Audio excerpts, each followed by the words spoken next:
Morning बच्चों। आज की क्लास में हम स्टार्ट करेंगे 2022 के डायमेंशंस में पूछे गए क्वेश्चंस को। Okay, I hope error analysis वाले जो क्वेश्चंस हमने किए थे आप लोगों को समझ में आ गए होंगे और अच्छे लगे होंगे। कोई बाकी कमेंट है तो मुझे आप लिख के जो है बोल सकते हैं, मैं उसको आगे रेक्टिफाई करूँगा। ओके, तो विदाउट डिले एनी टाइम हम आगे देखते हैं क्वेश्चंस को। सबसे पहले हम क्वेश्चन लेते हैं जो कि आया है 25 जुलाई फर्स्ट शिफ्ट 2022 में। तो इसमें हमारे पास पूछा गया है if momentum P, area A and time T are taken as a fundamental quantities then the dimensional formula of the coefficient of viscosity is. तो ऐसे टाइप के क्वेश्चंस को करने के लिए मैं पहले आप लोगों को बता दूं कि हमें करना क्या होता है, कैसे प्रोसीड करना होता है कि जो एक्चुअल में हमारे पास फंडामेंटल क्वांटिटीज़ हैं उनको फंडामेंटल क्वांटिटीज़ ना लेके किसी दूसरी क्वांटिटीज़ को फंडामेंटल क्वांटिटीज़ अगर हम कंसीडर कर लें तो हम रिलेशन कैसे इस्टेब्लिश करेंगे। ओके, तो सबसे बेसिक प्रिंसिपल यहाँ पे ये है कि फंडामेंटल क्वांटिटी हम चाहे जिसको ले लें, राइट, जो हमारी 7 फिजिकल वर्ल्ड की क्वांटिटीज़ हैं उनसे जो हमारा डायमेंशंस निकल के आएगा, राइट, और जो हमने नई क्वांटिटीज़ ली हैं उनसे जो डायमेंशंस निकल के आएगा दोनों सेम ही होने चाहिए, राइट, बेसिक प्रॉपर्टी चेंज नहीं हो जाएगी। ओके, तो इसके लिए हम यहाँ प्रोसीड करते हैं। सपोज करते हैं यहाँ पे कि जो हमारे पास मोमेंटम P है। अब सबसे पहले हम यहाँ पे लिख लेते हैं कोएफिशिएंट ऑफ विस्कोसिटी। कैसे लिखते हैं? ईटा से हम लिखते हैं। तो इसको सबसे पहले हम लिख लेते हैं। तो ईटा इज इक्वल टू हम लिख लेते हैं यहाँ पे किसके किस में, ये हमारे पास फंडामेंटल क्वांटिटीज बन गई, मोमेंटम, एरिया एंड टाइम। ठीक, तो मोमेंटम P मैंने लिख लिया और इसके ऊपर हमने क्या कर लिया, इसके ऊपर एक हमने ये लगा लिया एक्सपोनेंट A। फिर हमने लिख लिया एरिया, एरिया के ऊपर हमने एक्सपोनेंट लगा लिया B और फिर हमने लिख लिया टाइम T, इसके ऊपर हमने लगा लिया एक्सपोनेंट C। ओके, अब हम क्या करेंगे, अब हम यहाँ से सबसे पहले हम मोमेंटम का डायमेंशन लिख लेते हैं। तो मोमेंटम का डायमेंशन क्या आता है? मोमेंटम का डायमेंशन बच्चों हमारे पास होता है, फॉर्मूला क्या है, m into v, mass into velocity. तो इसका डायमेंशन क्या आ जाएगा, m l t माइनस 1 और ये आ जाता है, इस पे एक्सपोनेंट आ जाती है a, राइट। एरिया हमारे पास क्या है, एरिया का डायमेंशन क्या होगा, L2, इसके ऊपर डायमेंशन आ जाता है, एक्सपोनेंट आ जाता है b और टाइम हमारे पास t है तो इसके लिए क्या आ जाएगा, ये आ जाएगा t और यहाँ पे आ गया c, राइट। अब हम नेक्स्ट देखते हैं, यहाँ पे सारे को सबको हम एक ही साथ में लिख लेते हैं, m को एक साथ में, l को एक साथ में, t को एक साथ में, राइट। तो इसको थोड़ा सा भी हम ऊपर कर देते हैं और देन देखते हैं क्या आएगा। तो ईटा इज इक्वल टू आ गया यहाँ पे, अच्छा डायमेंशन हम ईटा की भी लिख लेते हैं। तो ईटा के डायमेंशंस क्या आ जाएंगे, ईटा के डायमेंशन बच्चों, ईटा का जो यूनिट होता है वो होता है सीजीएस सिस्टम में, एक तो ईटा का यूनिट हम बात करें तो वो होता है सीपी, सेंटीपॉइज। पॉइज क्या होता है, ग्राम पर सेंटीमीटर सेकेंड। ओके, तो ग्राम पर सेंटीमीटर सेकेंड को अगर मैं डायमेंशन के फॉर्म में लिख लूँगा तो ग्राम के लिए आ जाता है m, ग्राम पर सेंटीमीटर सेकेंड तो l माइनस 1 और t माइनस 1, ये हमारे पास आ जाता है क्या, ml minus 1 t minus 1। Okay, तो ये हमारे पास क्या आ गया, ये आ गया हमारे पास डायमेंशंस ईटा के, राइट। अब हम यहाँ पे देख लेते हैं क्या आ गया। तो इधर हमारे पास आ जाता है m, ये आ गया a और इधर क्या आ गया, l पे पावर a प्लस 2b और यहाँ पे आ गया t पे power minus a plus c। Okay, ये हमारे पास आ जाता है। और इधर हमारे पास क्या आ गया, m l माइनस 1 और t माइनस 1। ओके, अब इसको आगे और देख लेते हैं क्या आएगा, ऊपर कर लेते हैं जरा हम, तो यहाँ पे आ जाएगा। अब जब कंपेयर कर लेते हैं तो कंपैरिजन करने पे हमें क्या मिलेगा, कंपैरिजन करने पे हमें मिलता है a की वैल्यू आ जाती है 1, a प्लस 2b की वैल्यू आ जाती है -1 और माइनस a प्लस c की वैल्यू आ जाती है -1। अब a की वैल्यू अगर हम यहाँ पर रखते हैं जो कि 1 है, तो ये क्या आ जाएगा, b की वैल्यू आ जाएगी यहाँ पे, इसको इधर लेके जाएंगे तो -2 है, -1 आ जाएगा, राइट। तो ये हमारे पास हो जाएगा, b की वैल्यू आ गई। यहाँ से अगर हम देखते हैं तो ये क्या आ जाएगा, ये हमारे पास आ जाएगा a की वैल्यू अगर -1 रखते तो माइनस माइनस कैंसिल आउट होके ये हमारे पास कितना आ जाएगा, c की वैल्यू आ जाती है 0 आ जाती है, राइट। तो हमारे पास क्या बना, फॉर्मूला क्या बनता है, फिर फॉर्मूले के लिए देखते हैं। हमारे पास p पे a पावर थी, a पे b थी, t पे c थी, तो ये हमारे पास आ जाएगा p पे पावर a और a पे पावर b, b की वैल्यू क्या है, ये है -1, राइट। और c की पावर ये हमारे पास क्या था, t, t पे पावर 0 थी, तो p a -1 t 0, this is the dimension. अब देखते हैं हमारे पास जो अवेलेबल फॉर्मूले हैं, जो ऑप्शंस है उनमें कौन सा है, उनमें हम देखते हैं a है, p की पावर 1, a की पावर -1 और t की पावर 0। ओके, तो इस तरीके से हमारे पास इसमें जो ऑप्शन सही आता है वो क्या निकल के आता है, वो ऑप्शन सही निकल के हमारे पास आता है a ऑप्शन, a वाला ऑप्शन हमारा सही आता है। ओके बच्चों, ठीक है। तो इस तरीके से हम इसे सॉल्व करते हैं। कोई अगर डाउट हो, कोई प्रॉब्लम हो तो आप कमेंट कर सकते हैं, लिख सकते हैं इसमें। अब आगे चलते हैं नेक्स्ट क्वेश्चन पे। तो नेक्स्ट क्वेश्चन देखते हैं क्या हमारे पास है। नेक्स्ट क्वेश्चन दिख रहा, बोल रहा है यहाँ पे कि which of the following quantities have the same dimensions।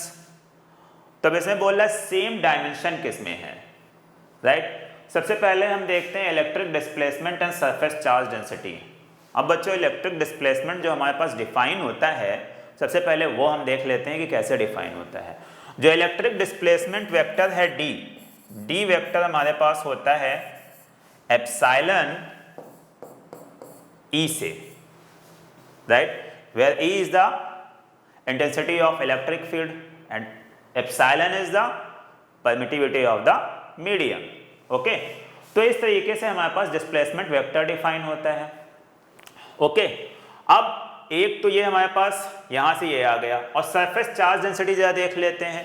इसके लिए फॉर्मूला हमारे पास क्या होता है, तो एक बच्चों हमें फॉर्मूला पता है कि अगर किसी चार्ज शीट, हमारे पास कोई अगर चार्ज शीट है तो उसके नियर हमारा जो इलेक्ट्रिक फील्ड का फॉर्मूला क्या होता है, वो होता है E is equal to sigma upon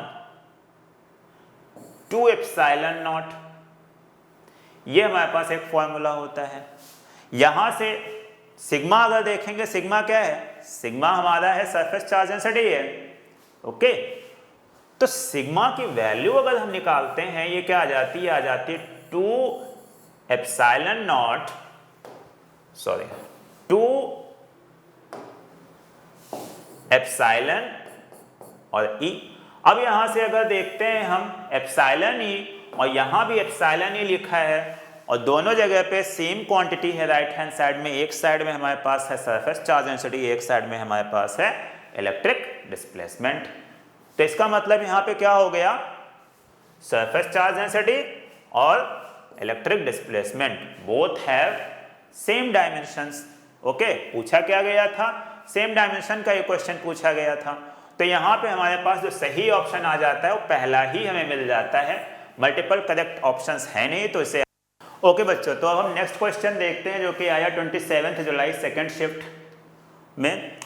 तो इसमें क्या पूछा गया, next question of energy density is given by u equal to alpha upon beta sine alpha x upon K T, where K alpha and beta are the constants, x is displacement, K is Boltzmann constant and T is temperature. The dimensions of beta will be, हमें beta के dimensions निकालनी है, right.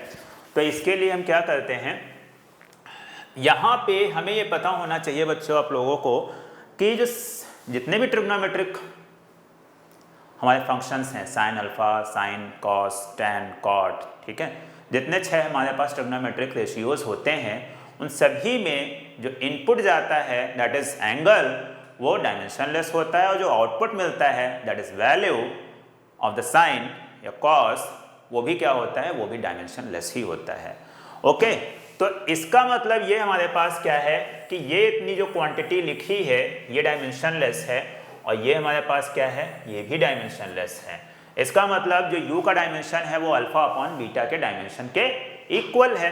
तो इसको हम क्या कर लेते हैं, u का डायमेंशन हमारे पास आ गया अल्फा अपॉन बीटा के डायमेंशन के इक्वल, राइट, ये हमारे पास आ जाता है। अब हमें यहाँ पे चाहिए बीटा का डायमेंशन पूछा गया है, तो बीटा का डायमेंशन क्या आ जाएगा, बीटा का डायमेंशन हमारे पास आ जाता है अल्फा का डायमेंशन अपॉन u का डायमेंशन, राइट। तो u का डायमेंशन तुम्हें पता है because u is energy density, energy पर यूनिट वॉल्यूम, राइट। हमें अब अल्फा का डायमेंशन चाहिए, अल्फा का डायमेंशन कहाँ से आएगा, अल्फा का डायमेंशन वहाँ ऊपर से आएगा। तो इसके लिए हम क्या कर लेते हैं, अब यहाँ पे ये भी क्या है, डायमेंशनलेस है पूरा, तो इसका मतलब अल्फा एक्स का जो डायमेंशन होगा वो केटी के डायमेंशन के इक्वल आ जाएगा, राइट। मतलब अल्फा एक्स का जो डायमेंशन होगा वो केटी के डायमेंशन के इक्वल आ जाएगा। अब केटी का डायमेंशन क्या है, केटी आप लोगों को बच्चों याद होना चाहिए, जब हम काइनेटिक थ्योरी ऑफ गैसेस पढ़ते हैं थर्मल फिजिक्स के अंदर, तो उसमें हम पढ़ते हैं इक्विपार्टीशन एनर्जी, ठीक है, इक्विपार्टीशन एनर्जी ऑफ, तो उससे हमें क्या मिलता है, वहां से हमें मिलता है कि एनर्जी एसोसिएटेड विद पर degree of freedom of A molecule वो कितनी होती है, हाफ केटी होती है, राइट। तो इसका मतलब क्या हुआ, केटी का जो डायमेंशन आएगा वो किसके इक्वल आएगा, एनर्जी के डायमेंशन के इक्वल आएगा, राइट, क्योंकि केटी बताता है एक मॉलिक्यूल की energy associated with each degree of freedom, right. अब डिग्री ऑफ फ्रीडम क्या होता है ये हम आगे पढ़ेंगे जब हम थर्मल फिजिक्स पढ़ेंगे, राइट। तो यहाँ पे हमारे पास केटी क्या आ गया, केटी का जो डायमेंशन हो गया वो किसके इक्वल आ गया, एनर्जी का डायमेंशन, और एनर्जी का डायमेंशन किसके डायमेंशन के इक्वल आ जाता है, ये एफ एल के इक्वल आ जाता है, फोर्स इनटू लेंथ, राइट। अब हमारे पास क्या है, अल्फा का जो डायमेंशन आएगा वो किसके इक्वल आ जाएगा, ये आ जाएगा एफ एल अपॉन एक्स, और x का डायमेंशन क्या है, x का डायमेंशन अगेन l है, l से l कैंसल आउट हो जाता है, तो ये क्या आ जाता है, ये f आ जाता है। मतलब अल्फा का जो डायमेंशन हमारे पास आया वो क्या आ गया, वो f के डायमेंशन के इक्वल हो गया। तो यहाँ पे हम पुट कर देते हैं, तो पुट करेंगे तो क्या आ जाएगा, ये आ जाएगा अल्फा का डायमेंशन आ जाता है f, राइट, u का डायमेंशन आ जाएगा, एनर्जी डेंसिटी है, एनर्जी का डायमेंशन क्या हो गया, एनर्जी का डायमेंशन एफएल, अभी हमने यहाँ पे लिखा था, राइट। तो ये एफएल अपॉन ये क्या आ जाएगा, ये आ जाएगा मीटर क्यूब, वॉल्यूम है पर यूनिट वॉल्यूम, तो मीटर क्यूब ऊपर चला जाएगा, तो ये हमारे पास क्या आ जाएगा, ये आ जाएगा FL cube upon FL, right. तो एफ से एफ कैंसिल आउट हो जाएगा, एल से ये हमारे पास एल स्क्वायर आ गया, तो एल स्क्वायर ये हमारे पास आ जाता है, केवल L बचता है बीटा के डायमेंशन में L2। तो अब देखते हैं किसमें है L2 वाला, और M और T 0 है, तो ये हमारे पास D ऑप्शन मिलता है। इसका मतलब क्या हो गया कि D ऑप्शन हमारा करेक्ट ऑप्शन है। ओके, कोई डाउट, कोई इश्यू, कुछ भी अगर किसी को कोई डाउट होता है, कोई समस्या परेशानी, तो आप लोग कमेंट बॉक्स में लिख सकते हैं। ओके, तो नेक्स्ट आ जाते हैं, नेक्स्ट क्वेश्चन हमारे पास है, ये बोल रहा है यहाँ पे, ये बोला जा रहा है यहाँ पे कि the dimensions of beta square upon mu naught will be, where mu naught is the permeability of free space and B is the magnetic field। मैं आप लोगों को बच्चों एक चीज़ बताता हूँ, ध्यान रखो, आगे ये फॉर्मूला है, आगे आगे बहुत काम में आएगा। और फॉर्मूला क्या है? फॉर्मूला ये है कि अगर किसी भी मीडियम में कोई मैग्नेटिक फील्ड एग्जिस्ट करता है, ओके, तो उस फील्ड के अंदर जो एनर्जी होगी per unit volume due to this magnetic field, आप समझ में आता है? जैसे सपोज को मैं इस रूम में खड़ा हूं, यहां पे मैग्नेटिक फील्ड है, किसकी मैग्नेटिक फील्ड है? अर्थ की मैग्नेटिक फील्ड है। तो अब अर्थ की मैग्नेटिक फील्ड होने की वजह से यहां पे एनर्जी एग्जिस्ट करती है। बहुत ही इंटरेस्टिंग चीज है, एनर्जी यहां पे एग्जिस्ट करती है इस पूरे रूम में due to magnetic field of the earth, right. और उसकी वो जो एनर्जी होती है पर यूनिट वॉल्यूम, उसका जो फॉर्मूला हमारे पास होता है वो क्या आता है वो देखते हैं। तो ये हमारे पास होता है B इज इक्वल टू होता है, सॉरी, एनर्जी डेंसिटी हम लिख रहे हैं, तो ये energy density E is equal to आ जाता है B square upon 2 mu. Mu यहाँ पे क्या है? म्यू हमारे पास है परमिएबिलिटी ऑफ द मीडियम। ये मीडियम का एक कांस्टेंट होता है। जैसे इस रूम की अगर हम बात करें तो इस रूम में एयर है, तो एयर क्या रह जाएगा? बट एयर और जो हमारे पास फ्री स्पेस होता है, दोनों को अप्रॉक्सीमेटली इक्वली हम ले लेते हैं। तो यहाँ पे अगर फ्री स्पेस है तो म्यू की जगह पे क्या आ जाएगा? म्यू नॉट आ जाएगा, ओके। बट म्यू और म्यू नॉट, चाहे हम परमिएबिलिटी फ्री स्पेस की लें या हम परमिएबिलिटी किसी मीडियम की लें, डायमेंशंस और जो हमारा यूनिट रहता है उसमें कोई भी फर्क नहीं आता है, ओके। तो अब ये जो हमारे पास है यहाँ पे ये क्वांटिटी जो हमारे पास है, इसका जो डायमेंशंस आएंगे वो किसके इक्वल आएंगे? एनर्जी डेंसिटी के इक्वल आएंगे। और एनर्जी डेंसिटी का डायमेंशन क्या है? एनर्जी। तो इसका डायमेंशन हमारे पास क्या आ जाएगा? ये आ जाएगा, एनर्जी है, एनर्जी के लिए FL अपॉन ये क्या आ जाएगा? यहाँ से ये हमारे पास आ जाएगा, नीचे क्या है? पर यूनिट वॉल्यूम, तो L क्यूब आ जाता है। तो यहाँ से हमारे पास आ जाएगा, ये और ये कैंसिल आउट होके L2 बचाएंगे, और ये आ जाएगा, ऊपर क्या आ जाएगा? फोर्स का होता है MLT माइनस 2 अपॉन ये L2, तो ये आ जाएगा क्या? ML minus 1 and T minus 2। अब ये किस में है? ये हमारे पास देखते हैं, तो ये C में है, तो इसका मतलब C हमारे पास ये करेक्ट ऑप्शन है, ओके। क्लियर हो गया सबको? तो इस तरीके से हमने ये वाला क्वेश्चन भी कर लिया। अब आ जाते हैं नेक्स्ट क्वेश्चन पे। तो नेक्स्ट क्वेश्चन देखते हैं बच्चा कौन सा है। नेक्स्ट क्वेश्चन हमारे पास ये है। तो ये भी कुछ अभी जैसे हमने किया था उसी टाइप का ही क्वेश्चन है, राइट। तो यहाँ पे हमारे पास आ जाएगा, अब देखते हैं, consider the efficiency of Carnot's engine. ये कार्नोट में C बड़ा होना चाहिए, इसे हम C को बड़ा कर देते हैं। Carnot's engine is given by eta is equal to alpha beta upon sine theta log beta x upon KT base E, right, where alpha and beta are the constants. If T is temperature, K is Boltzmann constant, theta is the angular displacement and x has the dimension of length. The choose the incorrect option. अब यहाँ पे हमें क्या बताना है? Incorrect option को हमें बताना है, ओके। तो देखते हैं इनकरेक्ट ऑप्शन कैसे निकालेंगे। सबसे पहले क्या बोल रहे हैं? Dimensions of beta is same as that of force. Dimension of beta is same as that of force. देखते हैं सबसे पहले भाई बीटा के डायमेंशन को हम निकाल के देखते हैं कि क्या आता है, ओके। तो मैंने बताया था जैसे ट्रिग्नोमेट्रिक फंक्शंस के अंदर इनपुट एंड आउटपुट क्या होता है? डायमेंशनलेस होता है। वैसे लॉगरिथमिक फंक्शन के अंदर भी ऐसे ही होता है, जो इनपुट लेगा वो भी डायमेंशनलेस होगा और जो आउटपुट आएगा वो भी डायमेंशनलेस ही होगा, ओके, क्लियर। तो अभी हम यहाँ पे देखते हैं, तो इसका मतलब जो बीटा एक्स का डायमेंशन होगा वो KT के डायमेंशन के इक्वल होगा। तो बीटा का जो डायमेंशन हमारे पास आएगा वो कितना आ जाएगा?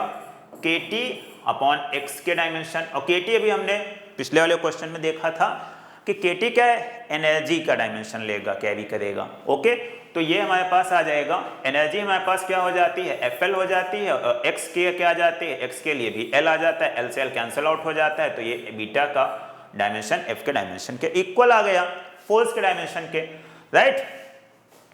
इतनी बात समझ में आ गई सबको? ओके, तो आगे चलते हैं।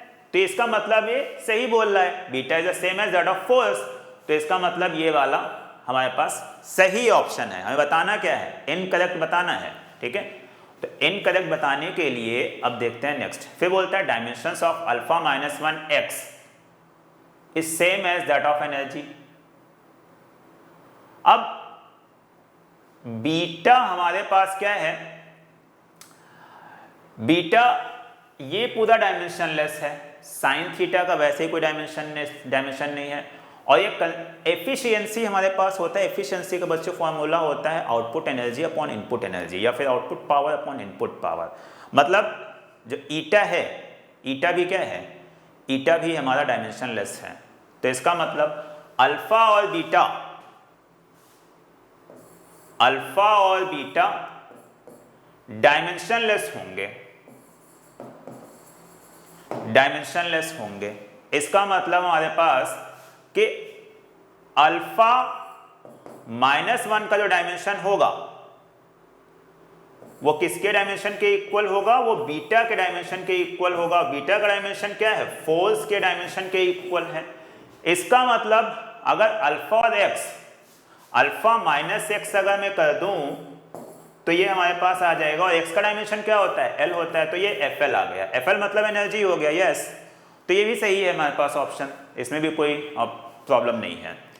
फिर बोलता है dimension of eta minus 1 sine theta is same that of alpha beta. Yes, यहाँ पे dimensionless and alpha beta is also dimensionless, मैंने भी यहाँ पे बताया है। तो इसका मतलब ये वाला ऑप्शन भी हमारे पास सही आ जाता है। ओके, फिर बोलते हैं dimension of alpha is same as that of beta. अब ये गलत है, क्योंकि अल्फा माइनस 1 के डायमेंशन बीटा के इक्वल है, अल्फा और बीटा के डायमेंशन इक्वल नहीं है। इसका मतलब गलत कौन सा हुआ, गलत हमारे पास ये वाला हुआ, और एक्चुअली में यही सही ऑप्शन है, क्योंकि पूछा गया था incorrect option, not the correct option. बाकी 3 करेक्ट ऑप्शंस हैं। क्लियर हो गई बात? ओके, तो चलो आगे आ जाते हैं नेक्स्ट क्वेश्चन पे। आई होप आप लोग एंजॉय कर रहे होंगे।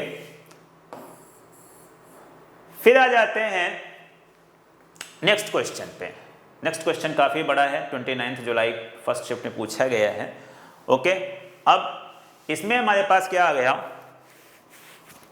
पूछ रहा है given below are the 2 statements, one is labelled as assertion and other is labelled as reason. Assertion क्या बोलता है, time period of oscillations of liquid drop depends upon the surface tension S if density of liquid drop depends on the surface tension S,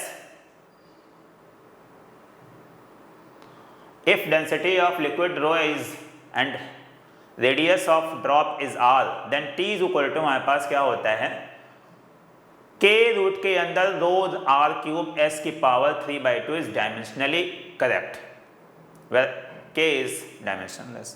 तो रो हमारे पास क्या है, रो है density of the liquid, R क्या है, R is the radius of the drop, S हमारे पास क्या है, S हमारे पास आ जाता है सरफेस टेंशन। तो ये हमारे पास बोलता है कि time period of oscillation of liquid drop ये है। अब इसमें क्या पूछ रहा है, इसमें पूछ रहा है reason. Using the dimensional analysis we get RHS having different dimensions than that of time period. In the light of above statement choose the correct answers from the options. तो सबसे पहले देखते हैं क्या असर्शन हमारा सही है, और रीजन तो बोल रहा है कि अगर डायमेंशनल एनालिसिस का हम यूज करते हैं इसमें, तो हमें RHS में क्या मिलेगा, डिफरेंट डायमेंशंस मिलेंगे than that of time period. मतलब ये बोल रहा है, रीजन बोल रहा है पहले ही कि ये स्टेट असर्शन गलत है। तो हमें ये चेक करना है कि क्या असर्शन गलत है या सही है, राइट। तो एक डिफरेंट टाइप का क्वेश्चन हो गया, हमें चेक करना है। रीजन ने पहले ही बता दिया कि ये गलत है, ठीक है। RHS having different dimensions than that of the time period. Okay, देखते हैं भाई कैसे निकालेंगे डायमेंशनल एनालिसिस का यूज करके। अब हमारे पास क्या आ गया, ये आ जाता है t is equal to k, root के अंदर, अब k तो डायमेंशनलेस कांस्टेंट है तो k को लिखने की रिक्वायरमेंट नहीं है, तो डायमेंशंस हम यहाँ पे लिख लेते हैं। डायमेंशंस हमारे पास आ जाती हैं, डायमेंशनली लिख लेते हैं, तो ये आ गया t और ये आ जाएगा रो की पावर हाफ, r की पावर 3/2 और s की पावर -3/4, ये आ गया। रो की पावर हाफ, r की पावर 3/2, s की पावर -3/4। अब इसका सबका हम डायमेंशन सबसे पहले लिखते हैं और देखते हैं आता क्या है। ओके, तो इसके लिए थोड़ा हम ऊपर और कर लेते हैं इसे, जिससे कि क्लियरली विजिबल हो। तो दो बच्चों हमारे पास क्या होता है, डेंसिटी। डेंसिटी क्या होता है, मास पर यूनिट वॉल्यूम, राइट। तो इसके लिए हमारे पास क्या आ जाएगा, इसके लिए आ जाएगा ml-3, इस पे पावर हाफ, r में क्या रहता है l की पावर 3/2 और इस पे, अब आ गया यहाँ पे एक क्वांटिटी हमारे पास आ गई सरफेस टेंशन। तो सरफेस टेंशन बच्चों क्या होता है, सरफेस टेंशन फोर्स जो लिक्विड पे लगता है पर यूनिट लेंथ। ओके, आगे वैसे पढ़ा जाएगा कि सरफेस टेंशन क्या होता है, लेकिन अभी के लिए हम यहाँ पे क्वेश्चन सॉल्व करने के लिए देख लेते हैं कि सरफेस टेंशन क्या है। तो सरफेस टेंशन अभी ब्रॉडली आप ये समझ लीजिए क्या होता है, लिक्विड के सरफेस पे जो फोर्स लगता है, जो उसके सरफेस पे मॉलिक्यूल्स होते हैं, उनकी वजह से पर यूनिट लेंथ। तो ये क्या है, F/L है, ठीक। तो F/L हमारे पास क्या आ जाएगा, F और फोर्स का क्या होता है mlt-2, राइट। तो ये क्या आ जाएगा, ये सीधे सीधे यहाँ पे आ जाएगा mt-2, ये आ जाएगा, और इस पे पावर क्या है, माइनस में 3/4 है, mt-2, क्लियर।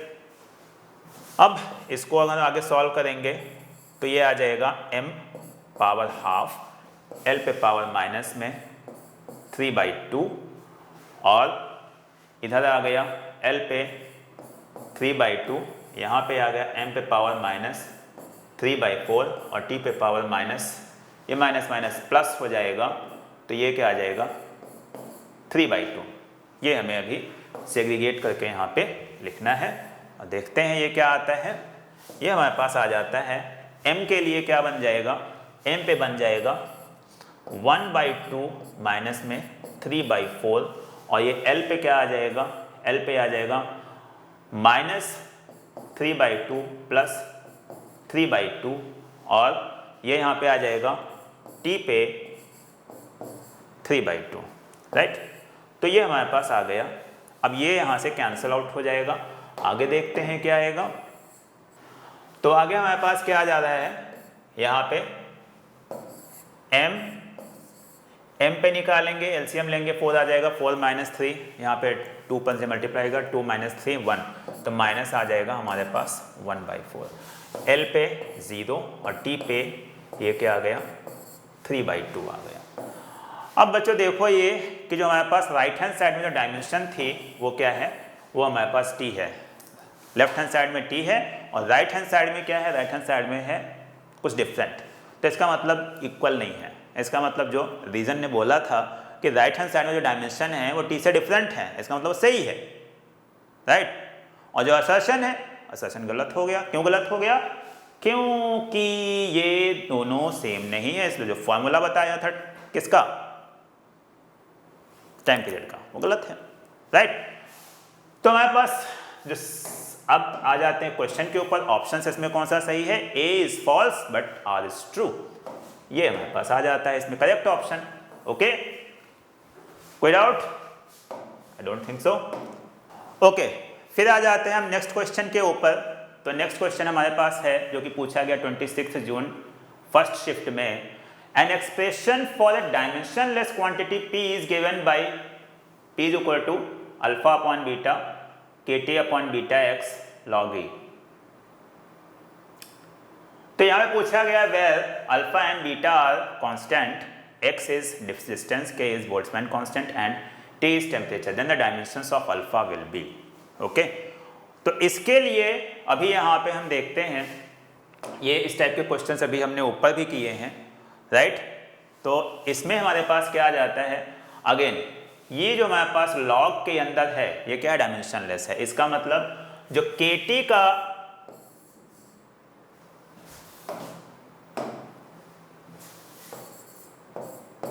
का जो डायमेंशन आ जाएगा वो हमारे पास किसके इक्वल आ जाएगा, बीटा एक्स के आ जाएगा। और अल्फा का डायमेंशन निकालने के लिए बीटा का डायमेंशन हमें चाहिए होगा बच्चों, राइट। तो ये क्या आ जाएगा, ये हमारे पास आ जाता है बीटा का जो डायमेंशन आएगा वो कितना आ जाएगा, केटी के डायमेंशन अपॉन एक्स का डायमेंशन। और एक्स का डायमेंशन, केटी का डायमेंशन एनर्जी के इक्वल है, एनर्जी हमारे पास एफ एल आ जाती है और ये एल आ जाता है, एल एल कैंसिल आउट हो जाता है और ये एफ के डायमेंशन के इक्वल आ जाता है केटी का, बीटा का, राइट। अब बोल रहा है डायमेंशनलेस क्वांटिटी है, पी हमारे पास क्या है, डायमेंशनलेस क्वांटिटी है। तो यहाँ पे क्या आ जाएगा, जो अल्फा का डायमेंशन पूछा गया था, अल्फा का डायमेंशन हमारे पास किसके डायमेंशन के इक्वल होगा, बीटा के डायमेंशन के। और ये कितना आ जाएगा, फोर्स का डायमेंशन, और ये हमारे पास आ जाएगा mlt माइनस 2। तो mlt माइनस 2 हमारे पास किस में है, सी में है। तो ये हमारे पास आ जाता है C option is a correct option, okay. चलो नेक्स्ट क्वेश्चन अभी हम देखते हैं। तो ये पूछ रहा है the dimensions of mutual inductance is. अब म्यूचुअल इंडक्टेंस हम कैसे निकाले डायमेंशन, तो म्यूचुअल इंडक्टेंस कहाँ पे आता है, हमें ये पता है।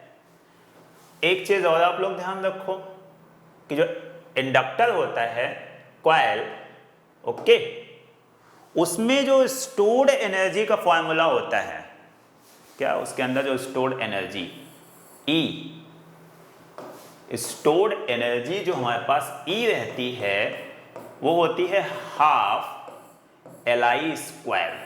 क्या होती है, हाफ Li², राइट। बच्चों लोग आप फॉर्मूले ये सारे के सारे जो है याद करते चलो, साथ ही साथ आगे काम में आएंगे। E is equal to half Li²। तो E is equal to half Li² हमारे पास क्या हो गया, अब L ही है हमारा क्या, इंडक्टेंस है, ठीक है। इंडक्टेंस या म्यूचुअल इंडक्टेंस, दोनों के डायमेंशंस क्या रहते हैं, दोनों के डायमेंशन सेम ही रहते हैं, दोनों का यूनिट भी सेम ही है। यूनिट क्या होता है, हेनरी, राइट।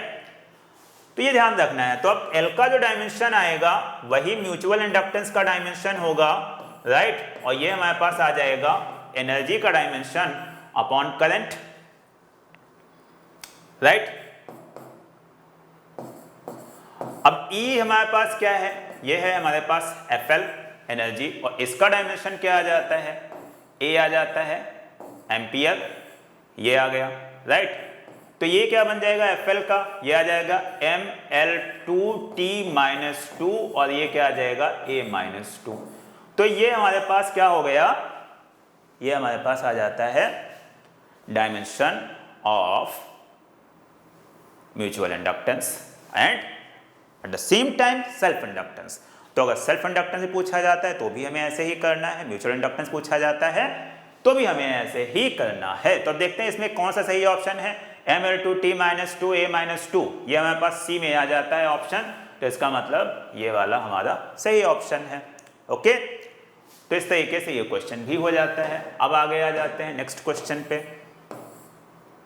नेक्स्ट क्वेश्चन पे देखेंगे तो हमारे पास आ जाएगा, बोल रहा है कि if rho is the density and eta is the coefficient of viscosity of fluid which flows with a speed v in pipe of diameter d, the correct formula for Reynolds number Re is। तो correct formula हमें पता है, बताना है Reynolds number का। वैसे बच्चों यहाँ पे हमारे पास फॉर्मूला ही होता है, आप लोगों को याद होना चाहिए, फ्लूइड मैकेनिक्स में हम पढ़ते हैं। तो रेनॉल्ड्स नंबर का फॉर्मूला होता है क्या, रेनॉल्ड्स नंबर का फॉर्मूला हमारे पास आ जाता है Re is equal to rho V D upon eta, ये हमारे पास होता है। तो अब rho V D upon eta का फॉर्मूला कहाँ पे मिल रहा है? तो फॉर्मूला बेस्ड क्वेश्चन था ये, बड़ा ही आसान, बहुत ही सिंपल, कुछ नहीं करना है। फॉर्मूला अगर याद है 4 नंबर ऐसे फ्री मिल जाएंगे आपको। तो कभी कभी एनटीए एकदम फॉर्मूले ही दे देता है, बहुत ही सिंपल क्वेश्चन दे देता है, तो फॉर्मूले आपको याद होने चाहिए, राइट। तो आज की क्लास हम यहीं पे वाइंड अप करेंगे और ये भी ख़त्म नहीं हुए हैं 2022 के क्वेश्चंस। अभी मैं एक नेक्स्ट वीडियो इस पे और बनाऊंगा। Till then bye bye, thank you.